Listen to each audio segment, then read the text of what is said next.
Padre, cuán agradecidos estamos por tu amor, por tu misericordia. Gracias le damos porque a partir de la preciosa sangre derramada en tu Hijo es que hoy podemos estar aquí presentes, reunidos en tu nombre. Pedimos que tu palabra llegue a nuestros corazones en esta mañana, que podamos comprender la bendición que es el poder honrar con nuestros bienes a ti, Señor, en nuestras vidas. En el nombre de Cristo Jesús. Amén.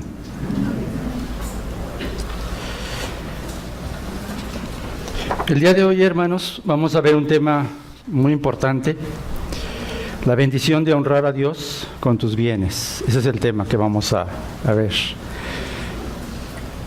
Está basado en el libro de Deuteronomio, un libro del Antiguo Testamento, y vamos a leer el capítulo 14, versículos 22 al 29. Les pido que vayan buscando la cita mientras. Les voy a dar un poco el contexto para que entendamos el porqué de este tema de la bendición de honrar a Dios con tus bienes. El libro de Deuteronomio es un libro que completa el total de los libros que llamamos Pentateuco, que son Génesis, Éxodo, Levítico, Números y Deuteronomio. Toma su nombre el libro de Deuteronomio de la traducción que se hizo del Antiguo Testamento al griego, que se llama Septuaginta y significa segunda ley. Sin embargo, el título en hebreo es tomado de los primeros dos vocablos. Estas son las palabras que reflejan una mejor descripción del libro, puesto que no es una segunda ley, sino la explicación de Moisés respecto a la ley. Fue escrito por Moisés poco antes de su muerte, en 1405 a.C. Dice ahí en Deuteronomio 1:1, estas son las palabras que habló Moisés a todo Israel a este lado del Jordán, en el desierto, en el Arabá, frente al Mar Rojo. Ahí es que sabemos que Moisés escribió este libro, que está conformado de una serie de discursos que Moisés dijo al pueblo judío, comenzando en el primer día del mes del año 40, después del éxodo de Egipto, y que escribió para las generaciones venideras. Es muy importante que entendamos, hermanos, que habían pasado 40 años desde que habían dejado atrás Egipto, y ahora se encontraban acampando en el valle central al este del río Jordán. Era ya la segunda generación de judíos. La primera generación había muerto, había quedado ya en el desierto. Y ellos eran niños, jóvenes o incluso habían nacido en el trayecto del desierto. Y era una generación muy importante porque era la generación que tenía que conquistar la tierra prometida, la tierra de Canaán. Debemos recordar también que estamos ubicados en el Antiguo Testamento. Este es un libro del Antiguo Testamento, que es el antiguo pacto de la ley que Dios hizo con el pueblo de Israel, que era un pacto condicional, en el cual si el pueblo obedecía, habría bendiciones, pero si el pueblo desobedecía, habría maldiciones. Este libro de Deuteronomio contiene una gran cantidad de detalles legales acerca de la ley, enfocados al pueblo de Israel, específicamente a esta segunda generación. Y Moisés estaba preocupado en que ellos supieran que debían confiar en el Señor y ser obedientes a su pacto, haciendo mención al fracaso de la generación anterior, para que ellos no repitieran esa misma experiencia. A través de estos discursos que Moisés da en este libro, revela al Dios santo, que busca a un pueblo santo, y habla de las bendiciones generales por la obediencia. ¿Se dan cuenta, hermanos, de la importancia de transmitir la palabra de Dios de generación en generación? Entre los diferentes aspectos de la ley que Moisés menciona en este libro, hay uno que ha trascendido la historia, no solamente del pueblo de Israel, sino la misma historia de la iglesia. Incluso ha influido de manera sorprendente a muchos grupos cristianos que lo han incorporado a su sistema de gobierno y administración, el diezmo. Resulta interesante mencionar que mucho antes de que recibieran la ley en el monte Sinaí, ya se consideraba el concepto del diezmo, o sea, no era nuevo para ellos. Tenemos el caso de Abraham, quien después de una victoria militar en donde venció a 4 reyes, reconoció a Melquisedec como sacerdote y a él le ofreció su diezmo, ahí en Génesis 14:20. Y también vemos más adelante a Jacob, al emprender su travesía hacia Padán Aram, prometió que al regresar a la casa de su padre también daría el diezmo al Señor, ahí en Génesis 28, del 20 al 22. En resumen, hermanos, lo que se establecía en el sistema mosaico era que Dios demandaba que su pueblo diera el diezmo. Los diezmos eran de Jehová. Los judíos entendieron muy bien esto porque había promesas de bendición por darlos, aunque también esta práctica muchas veces decaía y era incumplida. Una de ellas, muy conocida, la encontramos en Malaquías 3, del 8 al 9, que dice: ¿robará el hombre a Dios? Pues vosotros me habéis robado, y dijisteis: ¿en qué te hemos robado? En vuestros diezmos y ofrendas. Malditos sois con maldición, porque vosotros, la nación toda, me habéis robado. Al dejar de cumplir, esto era lo que Dios les reclamaba.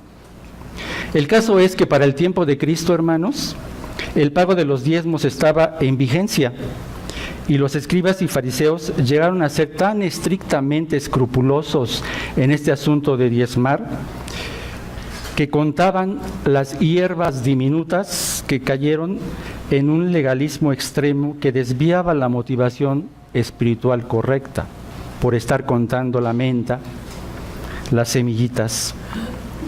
Tristemente, hermanos, algunos cristianos, partiendo de una interpretación incorrecta de la ley y de las epístolas del Nuevo Testamento, han tomado el concepto del diezmo, que fue establecido dentro de un pacto diferente, el antiguo pacto, instituido para un pueblo específico, el pueblo de Israel, llevando a algunas congregaciones de creyentes a extremos tales como despojarlos de sus bienes materiales y exigirles la aportación del diezmo de todas sus pertenencias y de todos sus ingresos, algunas veces incluso a través de una nómina de pago, generando toda clase de perversiones, como es el caso de la pirámide de Pare de Sufrir y del Evangelio de la Prosperidad. Por eso, hermanos, es fundamental interpretar correctamente la Escritura para que sea correctamente aplicada a nuestras vidas, especialmente cuando hablamos del Antiguo Testamento. Por esta razón, esta mañana estudiaremos, escuchen bien, 4 principios de mayordomía que te ayudan a entender como creyente la manera correcta de honrar a Dios con los bienes que recibes. 4 principios de mayordomía que te ayudan a entender como creyente la manera correcta de honrar a Dios con los bienes que recibes. Y estaremos viendo 4 puntos. En el primero veremos cómo el creyente reconoce a Dios como sustentador y a sí mismo como mayordomo. En el segundo punto veremos que el creyente contribuye al sustento del obrero de Dios. En un tercer punto veremos que el creyente reconoce su dependencia de Dios y participa de la comunión. Y un cuarto punto veremos que el creyente colabora en la ayuda para los necesitados. Eso es lo que el día de hoy estaremos estudiando.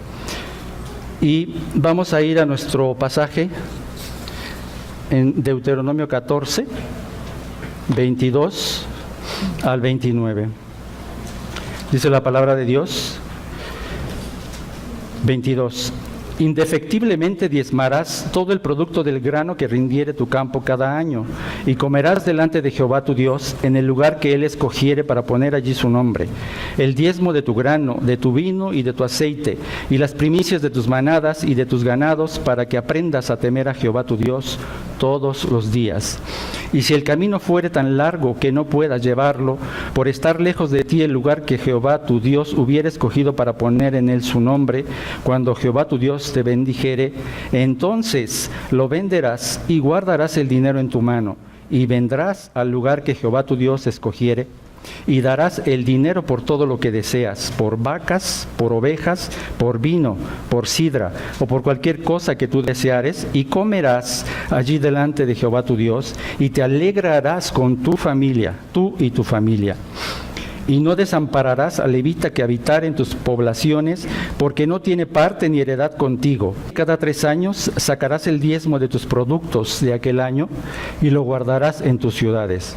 Y vendrá el levita, que no tiene parte ni heredad contigo, y el extranjero, el huérfano y la viuda que hubiere en tus poblaciones, y comerán y serán saciados, para que Jehová tu Dios te bendiga en toda obra que tus manos hicieren. En nuestro primer punto, hermanos, vamos a observar lo siguiente. El creyente reconoce a Dios como sustentador y a sí mismo como mayordomo. Observen en nuestro texto en el verso 22. Indefectiblemente diezmarás todo el producto del grano que rindiere tu campo cada año. Indefectiblemente diezmarás, en el hebreo dice diezmarás, diezmarás. Y es un énfasis que Dios dice, porque Dios resaltó la absoluta necesidad de que los israelitas diezmaran. Lo que tenían que hacer era separar la 10ª parte, ponerlo aparte para Dios y entregarlo a quien correspondía. Vale la pena señalar que en el antiguo cercano oriente había poca diferencia entre los diezmos y los impuestos. Las poblaciones lo aportaban como pago al gobierno y lo almacenaban. Almacenaban el grano, el vino y el aceite en edificios específicos, generalmente cerca de los templos, para luego distribuirlos entre los funcionarios reales o los sacerdotes. Su estructura requería, en todo este sistema, la declaración de la producción anual de tierras y pueblos. Entonces Dios les pide a ellos que separen un 10. Dice aquí, de todo el producto del grano. Recuerden, hermanos, que el pacto mosaico estaba basado en la ley. Ubiquémonos en eso, estamos en un antiguo pacto. Dios estableció en el Sinaí, en lo referente a la administración de los bienes, que esto era lo que se tenía que hacer. Dentro de la legislación se había enseñado como una ley fundamental el diezmo, que era una 10ª parte. Lo vemos en Levítico 27, 30 al 32, si gustan acompañarme. Levítico 27, 30 al 32, donde se establecía el principio de que es cosa dedicada a Jehová. Levítico 27, 30 al 32 nos dice: y el diezmo de la tierra, así de la simiente de la tierra como del fruto de los árboles de Jehová, es cosa dedicada a Jehová. Y si alguno quisiera rescatar algo del diezmo, añadirá la 5ª parte de su precio por ello. Y todo diezmo de vacas, de ovejas, de todo lo que pasa bajo la vara, el diezmo será consagrado a Jehová. Noten, hermanos, no dice diezmarán dinero, ni plata, ni oro. Lo que está diciendo que deben diezmar es el fruto de la tierra y también el producto del ganado.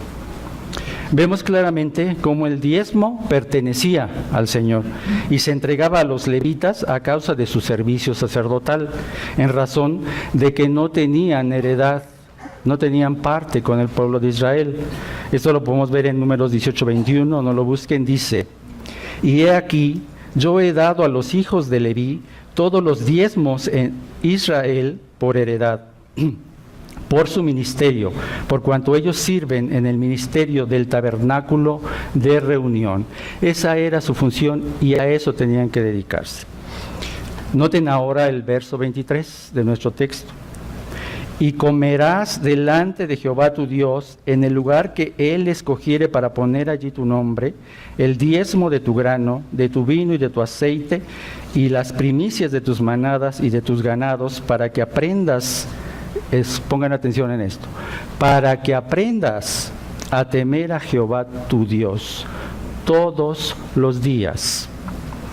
Aquí Moisés señaló un nuevo aspecto de la legislación del diezmo. No era solamente entregar el diezmo a los levitas como estaba establecido, sino que además tenían que ir al santuario central, es decir, a donde Dios determinara el lugar para ser adorado, y ahí tenían que comer ese diezmo o esa parte del diezmo para hacer una comida fraternal delante del Señor. Esto es muy importante.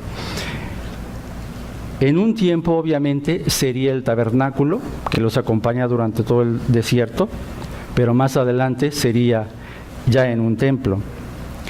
El hermano MacArthur señala que este era un segundo diezmo que debería ser usado para la celebración de convocaciones de adoración en el santuario, además del primer diezmo levítico, el cual se usaba para sostener a los sacerdotes y a los levitas que servían al pueblo. Este segundo diezmo debía comerse en el santuario y después de haberlo hecho, el resto tenía que entregarse de cualquier forma a los levitas que ministraban ahí. Ahora, el énfasis que vemos aquí, hermanos, es comer del diezmo en el lugar que Dios estableciere para adorar. Ellos tenían que ir a donde Dios les indicaba, porque ahí tenían que ir a adorar. Ellos tenían que comer de ese diezmo.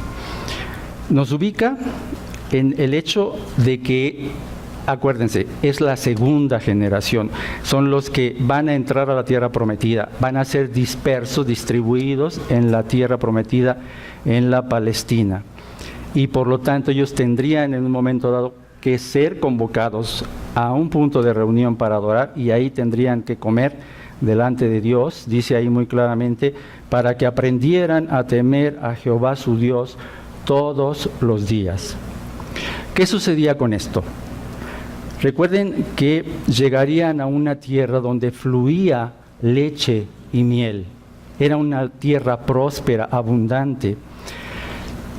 Siempre estaría latente el hecho de que por tener abundancia de productos, abundancia para sus vidas que provenían de la bendición de Dios, ellos olvidaran que realmente el proveedor era Dios y no era realmente por su propio esfuerzo. Entonces, al reconocer quién era el verdadero sustentador, solamente podría lograrse yendo al lugar de adoración, a la convocación, para comer de lo que Dios les había dado del fruto de la tierra y del ganado, y reconocieran delante de Dios quién era el sustentador. Recuerden, hermanos, ya ellos habían estado 40 años en el desierto y ahí Dios ya les había sustentado, pero obviamente ellos habían olvidado más de una vez ser agradecidos. ¿Cuántas veces en tu vida no has sido grandemente bendecido? Puede ser que en épocas de abundancia te encuentres tan contento y tan orgulloso de los frutos de tu esfuerzo que te jactes de ello, olvidando que Dios es tu sustentador, que todo lo que recibes, absolutamente todo, proviene de la mano de Dios. Él es el sustentador. Ahora veamos los versículos 24 al 26. Y si el camino fuere tan largo que no puedas llevarlo, por estar lejos de ti, el lugar que Jehová tu Dios hubiera escogido para poner en él su nombre, cuando Jehová tu Dios te bendijere, entonces lo venderás y guardarás el dinero en tu mano, y vendrás al lugar que Jehová tu Dios escogiere, y darás el dinero por todo lo que deseas, por vacas, por ovejas, por vino, por sidra, por cualquier cosa que tú deseares, y comerás allí delante de Jehová tu Dios, y te alegrarás con tu familia. En esta perspectiva, hermanos, estamos hablando de la segunda generación que iban a poseer la tierra, iban a estar dispersos. Entonces, sería un problema grande el que ellos llevaran arriendo al ganado o llevaran la cantidad del producto de la tierra. Por eso Moisés, considerando esta situación, establece como parte del diezmo que en el momento en que ellos no pudieran, por las circunstancias de la distancia y la distribución de la tierra, poder fácilmente llevar el ganado o llevar el fruto de la tierra a donde Dios convocara, entonces vemos en este pasaje que dice: lo venderás y guardarás el dinero en tu mano. Es decir, de cualquier forma, ellos separaban el ganado, separaban el fruto, el diezmo, o sea, la 10ª parte, lo venderían, y el fruto de eso, la plata, el equivalente en dinero, lo tendrían que reservar. ¿Para qué? Para, llegando al momento de la convocación en el lugar del santuario, ahí habría personas que estarían vendiendo ganado y producto de la tierra. Entonces ellos tendrían que convertir el dinero, la plata, en el fruto de la tierra y el ganado. O sea, de cualquier forma, no era diezmar dinero, era diezmar fruto de la tierra y ganado. Esto es muy importante que lo entendamos. Y aunque no se anunciaban castigos por no darlos, por no dar el diezmo, sí había promesas de bendición. Dice ahí en Deuteronomio 28, 1 y 2, yo se los leo: acontecerá que si oyeres atentamente la voz de Jehová tu Dios, para guardar y poner por obra todos tus mandamientos que yo prescribo hoy, también Jehová tu Dios te exaltará sobre todas las naciones de la tierra, y vendrán sobre ti, escuchen, todas estas bendiciones, y te alcanzarán si oyeres la voz de Jehová tu Dios. Esa era la bendición prometida.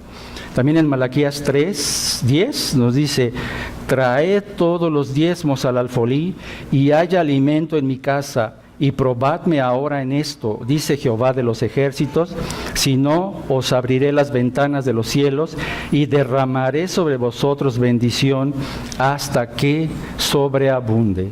Hermanos, claramente vemos en estos pasajes cómo el pueblo de Israel fue instruido para administrar las bendiciones que provenían de Jehová, honrando con ellos su nombre. Ese era el propósito de ir y comer en el santuario. En el contexto histórico, entendemos que la prosperidad era el punto de referencia para saber si habían avanzado en el aspecto los judíos en cuanto al fruto de la tierra o el ganado. No era riqueza en dinero, era riqueza en cuanto a ganado y en cuanto al fruto de la tierra. Y debemos entender también que este era un sistema de recaudación que Dios estableció para poder sostener toda la obra del santuario y sostener a los levitas. Recuerden, por otra parte, hermanos, que era un gobierno teocrático, es decir, Dios estaba al frente de su pueblo, Él era su rey, Él gobernaba, Él guiaba y sustentaba, y pedía que administraran con sabiduría los bienes que ellos recibían para su propio beneficio, en su familia y para la obra de Dios a través de los levitas. Dice en Proverbios 3, 9 y 10: honra a Jehová con tus bienes y con las primicias de todos tus frutos, y serán llenos tus graneros con abundancia, y tus lagares rebosarán de mosto. Era promesa que Dios les había hecho al pueblo judío. Esto lo habían entendido muy bien ellos. La obediencia traería prosperidad para el pueblo. Pero lo que Dios, fíjense bien, lo que realmente quería Dios que ellos entendieran era el principio de la mayordomía, es decir, el uso responsable de las riquezas y las posesiones. Dice el Salmo 24:1, de Jehová es la tierra y su plenitud, el mundo y lo que en él habitan. Él es realmente el dueño de todo, Él es el que lo posee todo, y es Él que comparte de su riqueza y se lo da a quien Él decide dárselo. Y Él había hecho un pacto con Israel y prometió sustentarles si ellos obedecían. Es decir, lo que recibimos, lo recibimos por gracia. El pueblo judío lo recibía y lo recibía por gracia. Eso es realmente lo que tenían que aprender. Ahora ven, hermanos, al pasar el tiempo, estas prácticas de diezmar llegaron a perder el verdadero propósito, de modo que los escribas y los fariseos fueron sumamente escrupulosos en diezmar con hierbas diminutas como la menta, el eneldo y el comino, y merecieron, si recuerdan, la reprensión de parte de nuestro Señor Jesucristo por el legalismo extremo, porque estaban ubicados en el procedimiento de diezmar y no el principio que Dios quería enseñarles detrás. Entonces, perdidos en ese vacío del procedimiento, olvidaban que la motivación espiritual era la justicia, la misericordia y la fe. Eso es lo que tenían que aprender de la ley. No centrarse en el procedimiento, y eso es lo que finalmente habían hecho. ¿Cuántas veces como cristianos olvidamos que Dios es nuestro proveedor? Él suplirá todo conforme a sus riquezas en gloria en Cristo Jesús, dice Filipenses 4:19. Y también nos dice que somos administradores de su gracia. De gracia recibisteis, dad de gracia. Mateo 10:8. También nos dice Lucas 12:48, en la segunda parte respecto a la mayordomía. Porque a todo aquel a quien se haya dado mucho, mucho se le demandará, y al que mucho se le haya confiado, más se le pedirá. Hermano, no olvides que administras los bienes de Dios. Mirad las aves del cielo que no siembran, ni siegan, ni recogen en graneros, y vuestro Padre Celestial los alimenta. ¿No valéis vosotros mucho más que ellas? Este es nuestro primer punto. El creyente reconoce a Dios como sustentador y así como mayordomo. Somos mayordomos. El segundo punto, el creyente contribuye al sustento del obrero de Dios. Dice nuestro texto en el verso 27, observen: y no desampararás al levita que habitare en tus poblaciones, porque no tiene parte ni heredad contigo. Escuchen esto. Los israelitas debían dar los diezmos a los levitas, quienes eran la tribu sacerdotal que Dios había elegido para el pueblo. Este diezmo era la compensación que Dios había determinado para ellos por el tipo de trabajo que tenían que hacer. Era un trabajo muy específico. Allí en el libro de Levítico, si recuerdan, para la consagración y la dedicación de las diferentes áreas relacionadas con el trabajo de sacerdocio y el cuidado del tabernáculo y posteriormente en el templo. Recuerden que ellos siempre tuvieron en su mente la promesa de poseer la tierra prometida. Y esto estaba muy cerca de cumplirse cuando Moisés les habla en el Deuteronomio, en el libro de Deuteronomio, después de un peregrinaje de 40 años en el desierto. Dice allí en Josué 11:23, ya cuando han conquistado y cuando van a repartir la tierra, tomó pues Josué toda la tierra conforme a todo lo que Jehová había dicho a Moisés, y le entregó a Josué a los israelitas por herencia conforme a su distribución según sus tribus, y la tierra descansó de la guerra. Pero la tribu de Leví, hermanos, no recibiría nada por las características de su trabajo. Más adelante en Josué 13:14 y luego al 33 dice: pero la tribu de Leví no dio heredad. Los sacrificios de Jehová, Dios de Israel, son su heredad, como él les había dicho. Mas la tribu de Leví no dio a la tribu de Leví no dio Moisés heredad. Jehová, Dios de Israel, es la heredad de ellos, como él les había dicho. Pero escuchen, hermanos, porque uno podría pensar que estaban desamparados. No es así. Porque en Josué 21:3 más adelante, en la historia, dice en el 3, entonces los hijos de Israel dieron de su propia herencia a los levitas conforme al mandato de Jehová, estas ciudades con sus ejidos. Tenemos entonces que las otras tribus que habían recibido una herencia, una tierra, habían dado de sus propias tierras a los levitas para que ellos pudieran habitar, ya instalados en la tierra prometida. Y esto, al estar instalados en la tierra prometida, ya tenían la posibilidad de sembrar, de cosechar y de estar cuidando el ganado. Entonces ellos iban a dar el diezmo a los levitas para que ellos pudieran tener su sustento. Les compartieron de su tierra y ellos los iban a sustentar para que pudieran desarrollar su labor en el ministerio de la obra de Dios. En la carta de Hebreos 7:5 nos explica para qué este mandamiento. Dice: ciertamente los que de entre los hijos de Leví reciben el sacerdocio tienen mandamiento de tomar del pueblo los diezmos según la ley, es decir, de que de sus hermanos, aunque estos también hayan salido de los lomos de Abraham. Los levitas no podían distraerse de su actividad, era una actividad importante, era la convocación, la adoración a Dios. Y entonces su trabajo estaba relacionado con la obra de Dios y recibirían su salario digno a través de los diezmos de las otras tribus. Entendamos esto, hermanos. El Nuevo Testamento reitera este principio, porque dice la Escritura que no pondrás bozal al buey que trilla, en 1 Timoteo 5:18, y digno es el obrero de su salario, en Lucas 10:7. Significa que esta práctica rige el sostén económico de la obra de Dios y en el Nuevo Testamento es reiterada para el Evangelio de Jesucristo, porque dice en 1 Corintios, si gustan acompañarme, 1 Corintios 9, 13 al 14.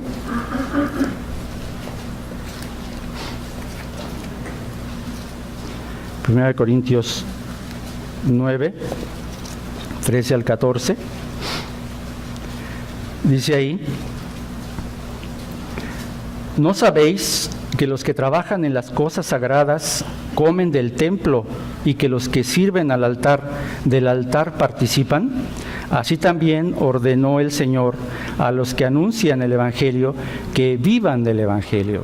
Entonces nos damos cuenta, hermanos, que un principio de mayordomía que está aquí es que el obrero de Dios que está dedicado a la labor de la adoración del Señor tiene que ser bendecido a través del resto del pueblo. Ese es el principio que estamos viendo en el pueblo de Israel. Y Pablo habla de ello en los versículos que estamos viendo. Pero ¿cuántas veces no se cuestiona en las iglesias cristianas para qué recogen ofrenda? ¿Qué se hace con ella? No entendemos que así lo estableció Dios como principio para las personas que están consagradas para su servicio. Lo fue en el Antiguo Testamento y lo es en el Nuevo Testamento. Dios lo reitera. El Señor mismo, vemos ahí en Efesios 4, 11 y 12, el Señor mismo constituyó a unos apóstoles, a unos profetas, a otros evangelistas, a otros pastores y maestros, a fin de perfeccionar a los santos para la obra del ministerio, para la edificación del cuerpo de Cristo. Ahí está, ¿sí? Es la labor que Dios estableció a través de estas personas y les instruyó para apacentar la grey de Dios que está entre vosotros, dice 1 Pedro 5, 2 y 3, cuidando de ella, no por fuerza ni voluntariamente, no por ganancia deshonesta, sino con ánimo pronto, no como teniendo señorío sobre los que están a vuestro cuidado, sino siendo ejemplos de la grey. Puso esas figuras ahí Dios para ministrar a su pueblo. Por lo cual, hermanos, es importante entender que como los levitas en el Antiguo Testamento estaban dedicados a la obra de Dios en el santuario, así también los pastores, que es la figura que Dios pone en el Nuevo Testamento, están consagrados a la obra de Cristo en las iglesias cristianas. Y el resto del pueblo va a aportar para el sostenimiento del obrero de Dios. Ese es el principio que vemos en este segundo punto. No solamente el creyente reconoce a Dios como sustentador y asimismo como a mayordomo y contribuye al sustento del obrero de Dios, sino en un tercer punto, reconoce su dependencia de Dios y participa de la comunión. Ahora, cuando Israel entrara en la tierra prometida, Dios escogería un lugar donde pondría ahí su nombre. Esto quiere decir que Él elegiría el lugar donde sería adorado. Más tarde sería en el templo donde se reunirían. Entonces, comer del producto de la tierra, el producto del diezmo delante del Señor, era una celebración y otra forma en que los israelitas debían expresar su especial relación con el Señor y su dependencia de Él en relación con su alimentación.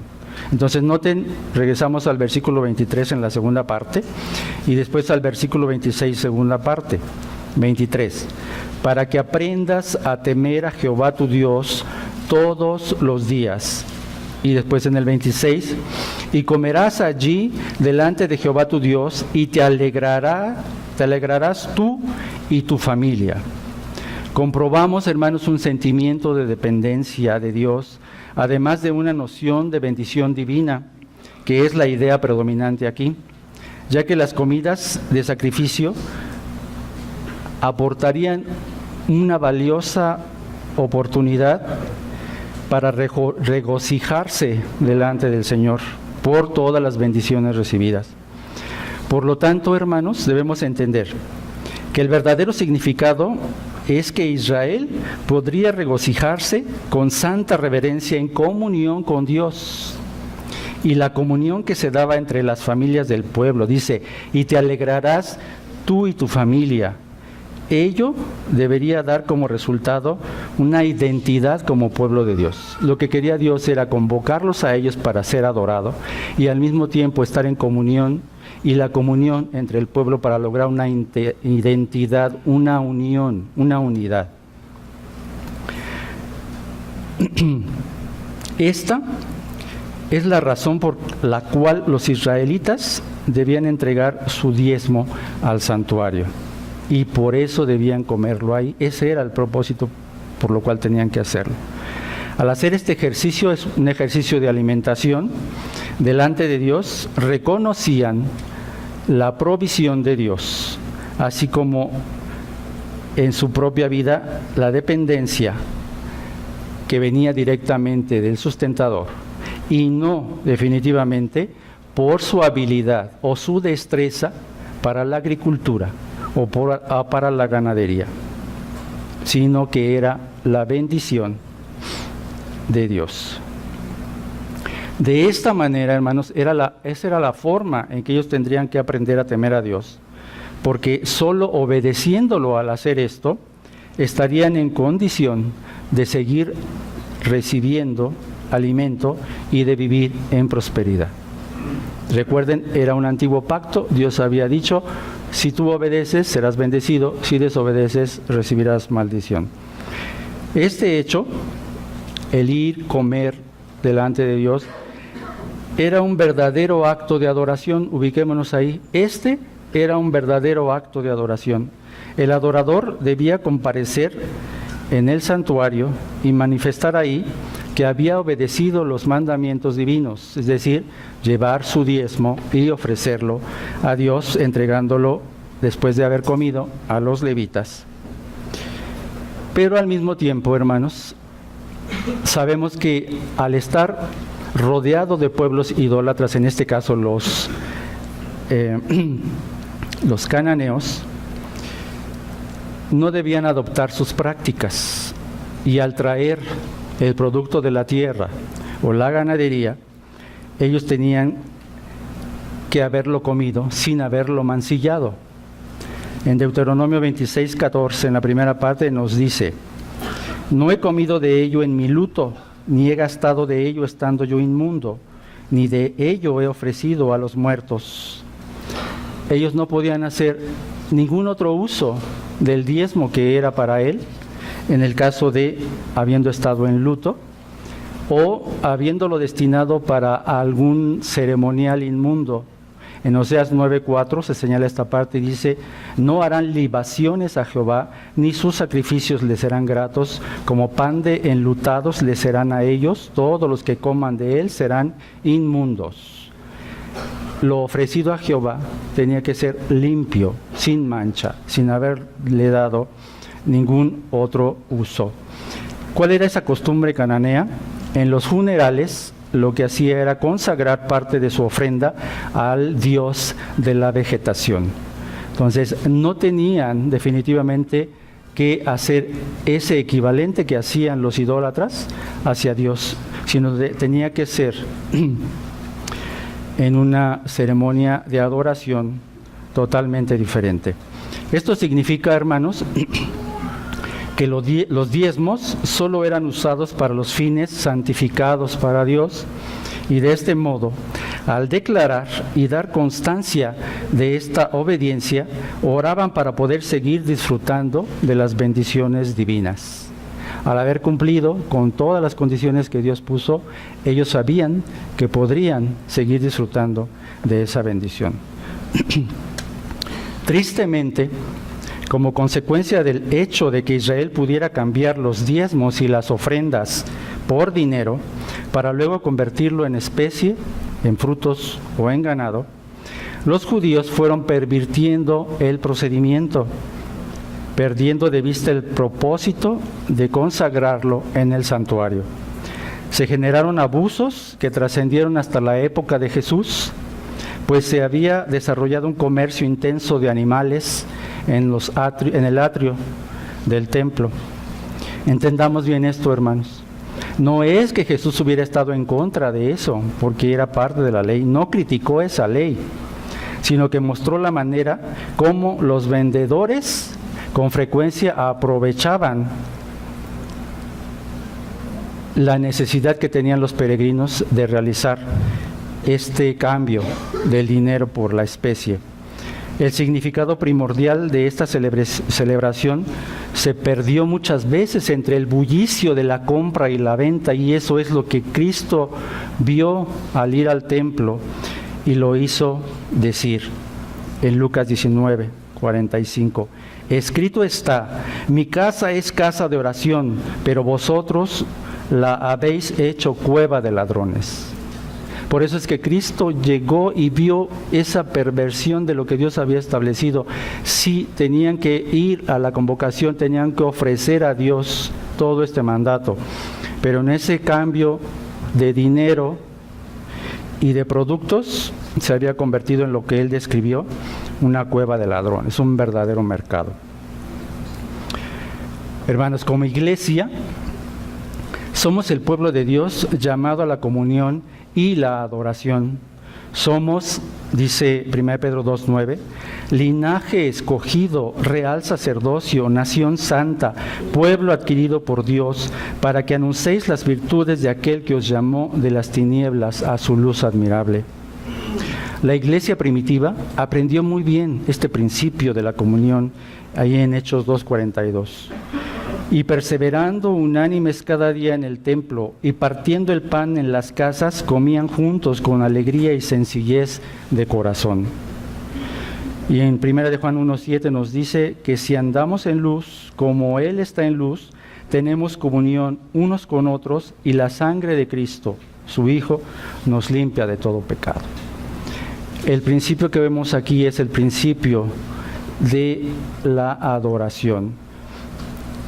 El creyente debe reconocer que depende de la soberanía de Dios, que todo proviene de Él, así como los judíos en su tiempo sabían que iban a ser prosperados, pero lo que Dios quiere que sepamos aquí como creyentes es que Él es el sustentador, que dependemos de Él y que Él quiere que estemos en comunión plena con Él y que estemos en comunión los unos con los otros.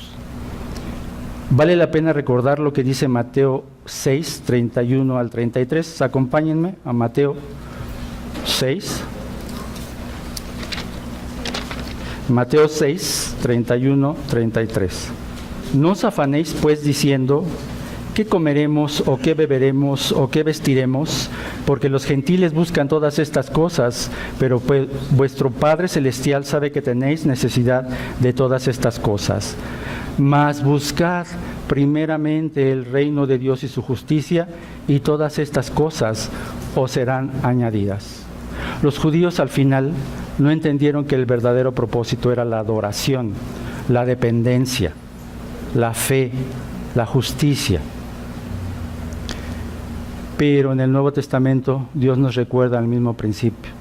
Dependemos de Él. No debemos preocuparnos de qué comeremos, qué beberemos, qué vestiremos. Debemos preocuparnos en la justicia de Dios. Buscar primeramente el reino de Dios y su justicia. Leímos. Entonces no solamente reconoce a Dios como sustentador y así como mayordomo y contribuye al sustento del obrero de Dios y reconoce su dependencia de Dios y participa de la comunión, sino también colabora en la ayuda para los necesitados. Vemos ahí en los versos, regresamos a nuestro texto 28 y 29, dice ahí: al fin de cada 3 años sacarás todo el diezmo de tus productos de aquel año y lo guardarás en tus ciudades. Y vendrá el levita, que no tiene parte ni heredad contigo, y el extranjero, el huérfano y la viuda que hubiera en tus poblaciones, y comerán y serán saciados. ¿Se dan cuenta, hermanos, lo que vemos aquí? No solamente era para los levitas, los necesitados, en este caso los extranjeros, ahorita vemos por qué, los huérfanos y las viudas también eran sustentados. Noten lo que significa esto es, cada 3 años, cada tercer año, es decir, al año 3 y al año 6 del ciclo sabático de 7 años, también debían separar el diezmo de todo el producto. Pero esta vez, en lugar de llevarlo al santuario, al lugar de adoración, tenían que almacenarlo en lugares especiales en sus propias ciudades, ya no tenían que trasladarlo. Este diezmo no solo entonces era usado para los levitas, sino que también era usado para alimentar al huérfano, a la viuda y al extranjero que vivía con los israelitas. Se realizaba cada tercer año, que cerraba con la cosecha, es decir, esa cosecha específicamente en ese año estaba destinada para la ayuda a los necesitados. Por lo tanto, dentro del periodo sabático, es decir, en el tercero y el sexto año, los diezmos que debían ser apartados para la comida del sacrificio, en este caso se destinaban para aquellos que no tenían posesiones. Debemos recordar que los extranjeros eran personas de otros pueblos que vivían con los israelitas, pero no compartían los privilegios de la ciudadanía israelita, aunque Dios había establecido que ellos debían recibir un trato justo. A las viudas y los huérfanos se les concedía también un trato especial, pues estaba también establecido en la ley. Si quieren acompañarme en Deuteronomio 26, 12 al 13, 12 y 13.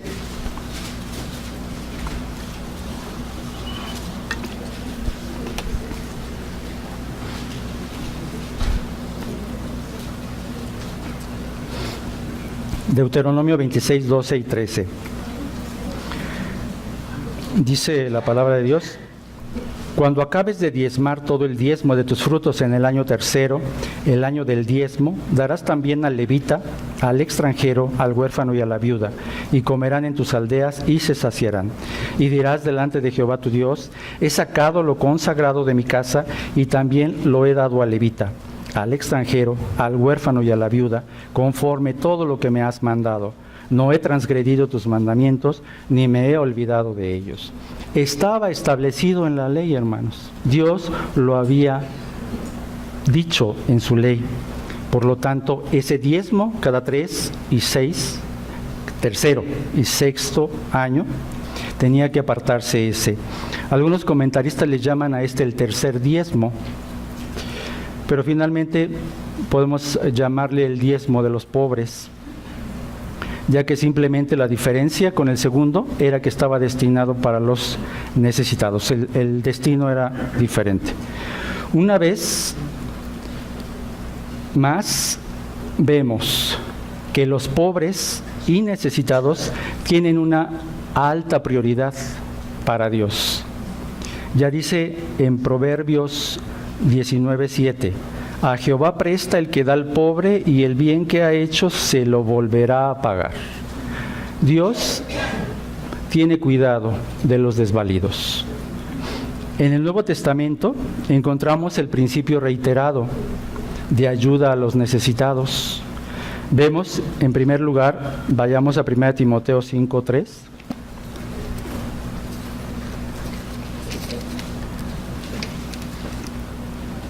Primera de Timoteo 5:3.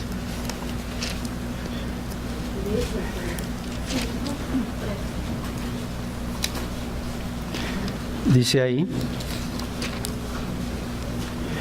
honra a las viudas que en verdad lo son. Tenían que ser consideradas, había que darles un trato especial. Y en Santiago 1:27, vayamos a Santiago.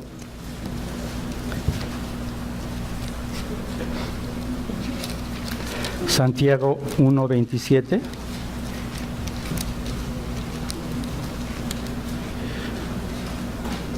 Dice así: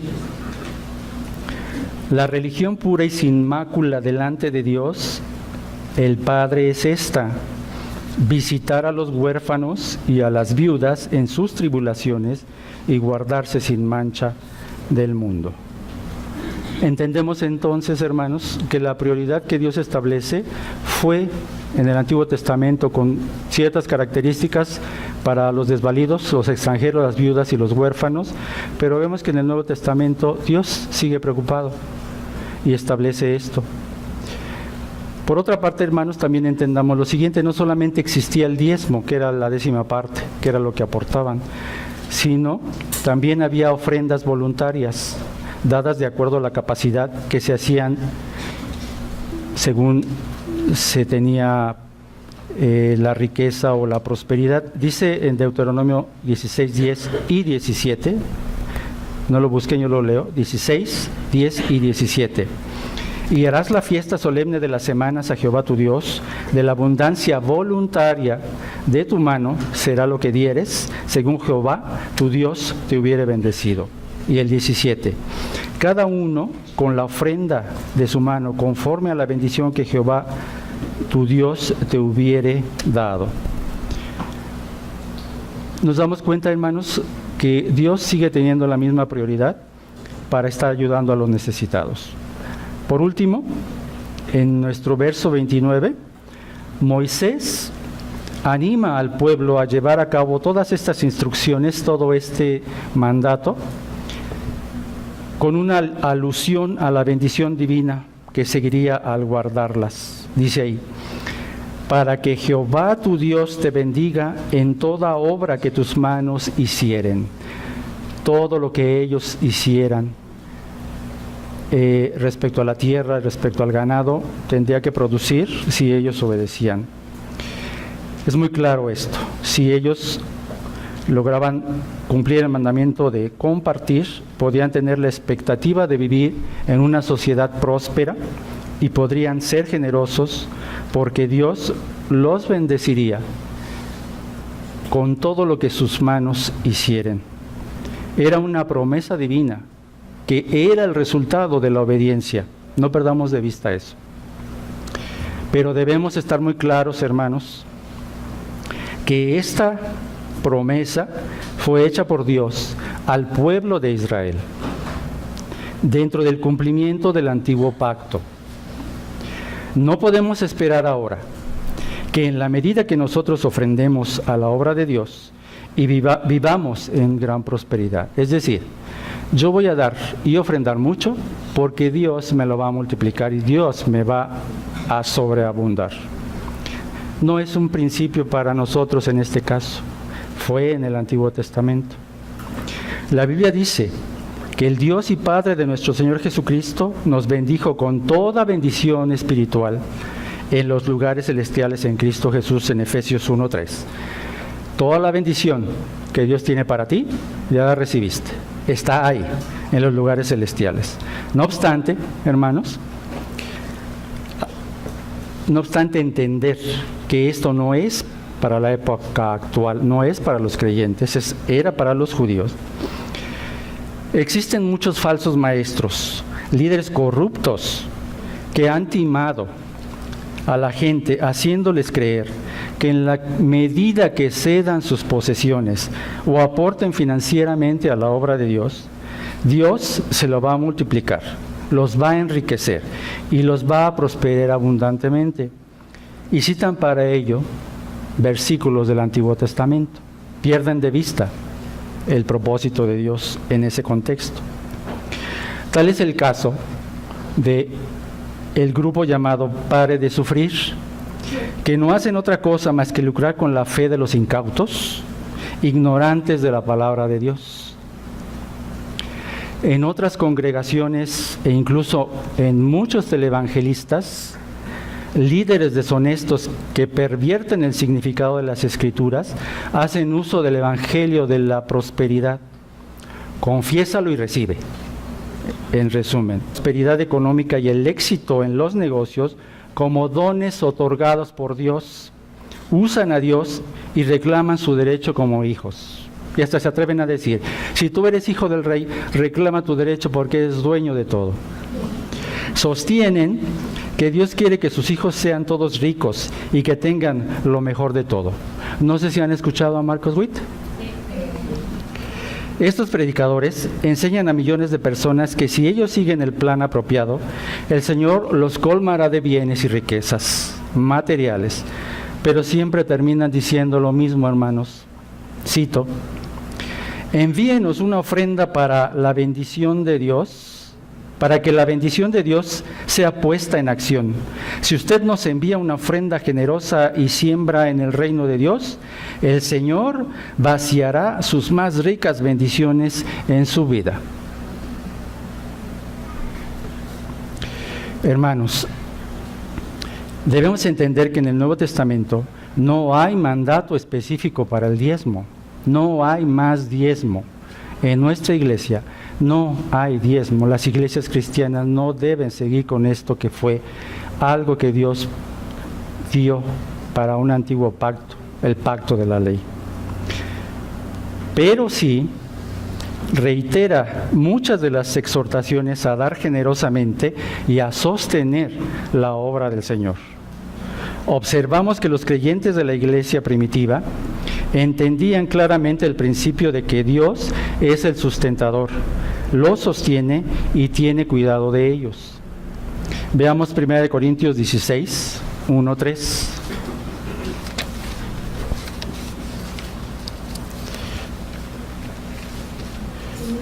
Primera de Corintios 16, 1 y 3.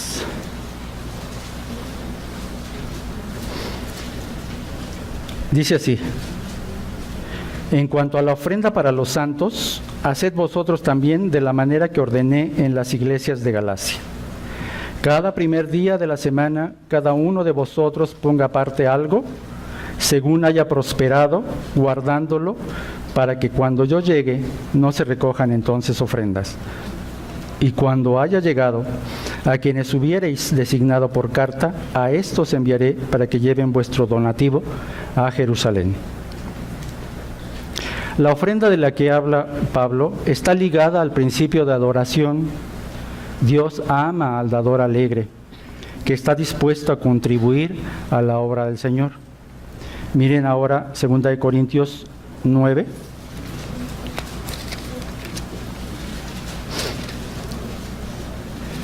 Del 5 al 7.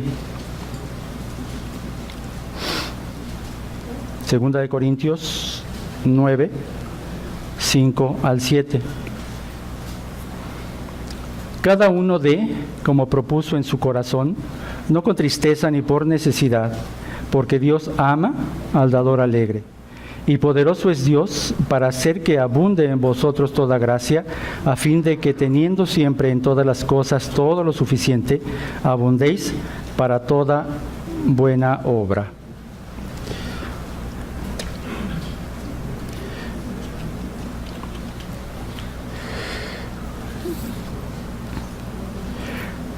Vemos entonces, hermanos, los cristianos deben dar generosamente, sabiendo de quién proviene la bendición.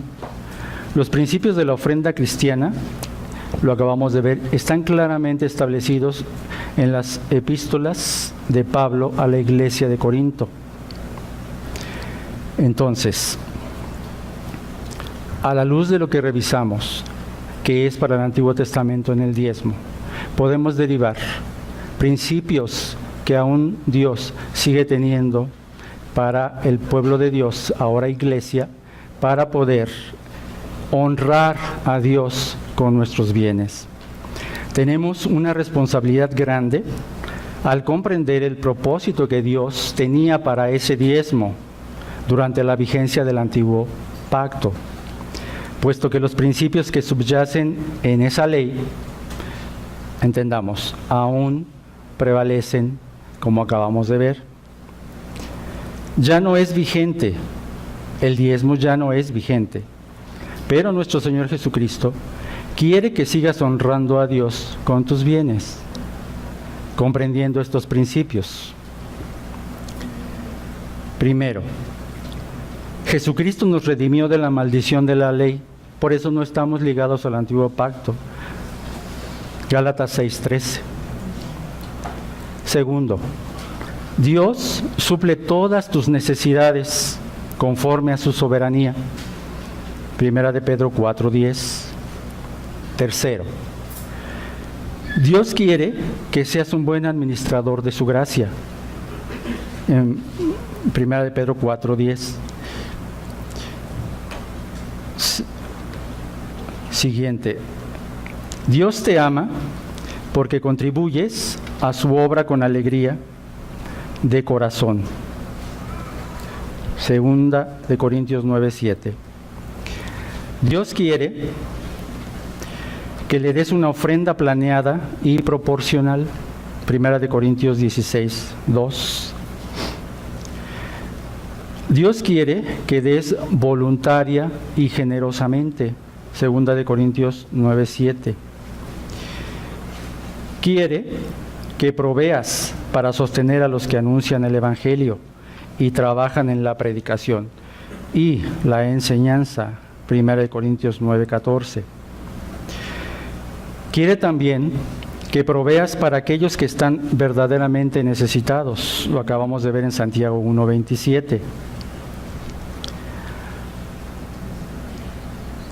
La bendición que Dios te promete es la bendición espiritual, la cual ya tienes por medio de Cristo, en Efesios 1:3.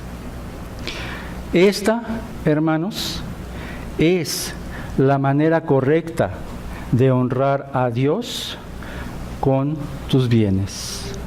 Ubiquemos bien entonces cuál es nuestra responsabilidad, porque Dios es el sustentador, todo es y todo pertenece a Él, y lo que tenemos es de gracia, somos simplemente administradores, mayordomos de eso que Dios nos proporciona, y quiere que colaboremos con su obra a través de los principios que establece en su palabra. Gracias a Dios por su palabra, oremos. Padre, te agradecemos infinitamente por esta enseñanza que tú nos das para ubicar que tú eres el mismo ayer, hoy y siempre, que tus principios no cambian, Señor, pero tienes propósitos específicos en cada época de la historia y según el pacto que tú hayas hecho, Señor. Entendemos el propósito que tú tenías con tu pueblo de Israel y sabemos ahora el propósito que tienes para tu pueblo, ahora iglesia. Te pedimos que nos ayudes a ser diligentes, a cumplir estos principios, Señor, y saber que tú amas al dador alegre, gozarnos en la comunión, gozarnos en la adoración, porque ya no tenemos un santuario y un templo al cual tendríamos que ir a adorar, Señor, porque tú ahora moras en nosotros y podemos adorarte en cada momento de nuestra vida y podemos honrarte con todos nuestros bienes, de los cuales provienen de ti. Te alabamos, Señor, en el nombre de Cristo Jesús. Amén.